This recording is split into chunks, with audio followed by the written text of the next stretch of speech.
Eu sei Primeiro sobre a questão da enfermagem, também é preciso responder.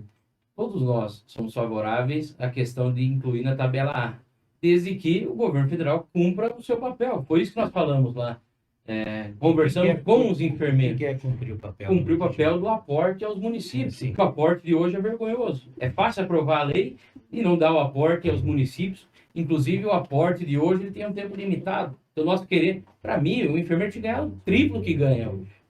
Essa que é a realidade. Mas a gente precisa ter a responsabilidade de não cometer um erro de uma possível complicação, inclusive jurídica, de aprovar uma legislação sem o governo federal resolver a questão dos aportes e dar segurança jurídica, inclusive, nas portarias que emite quanto a isso. Então, os próprios enfermeiros que estão estudando o caso também entendem isso, e a gente teve uma conversa muito boa e que todos os vereadores entendem da mesma forma.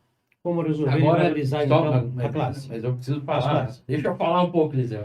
Só a Marlene falou hoje. Deixa eu falar um pouquinho. Verdade. Vamos marcar esse tempo. Marcadinho ali. Deixa eu falar um pouquinho. Então, assim, ó, você vê como entra a questão política no meio. Foi um aumento real de quase 1%, 0,9%. Mas aí tá ruim. Se é algo que há 10, 15 anos não acontecia, então não deveria ter acontecido? É isso que eu pergunto, não deveria ter acontecido? Eu acho que merecia muito mais, com certeza. Agora, tem que ver as possibilidades do município, algo que não acontecia desde lá da época do escravinato.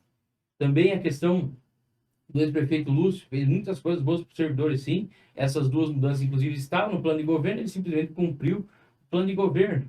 Mas, ao mesmo tempo que há a defesa aqui, o sindicato também fazia as manifestações do plenário, invadiu, inclusive já teve invasão do plenário na questão do FAPS.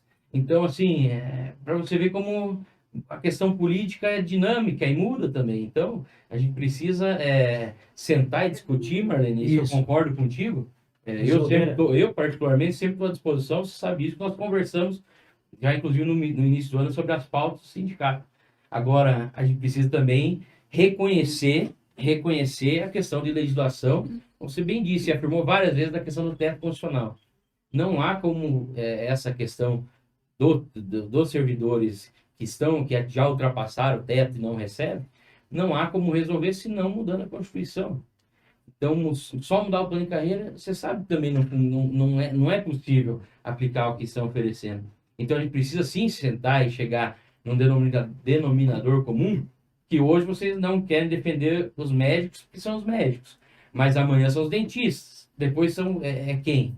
Então, a gente precisa discutir isso para que lá no futuro o embate não seja ainda maior. Ainda maior.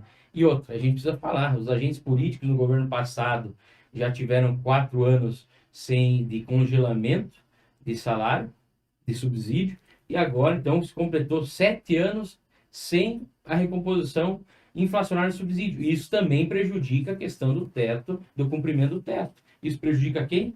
Esses servidores que estão deixando de receber aquilo que é de direito.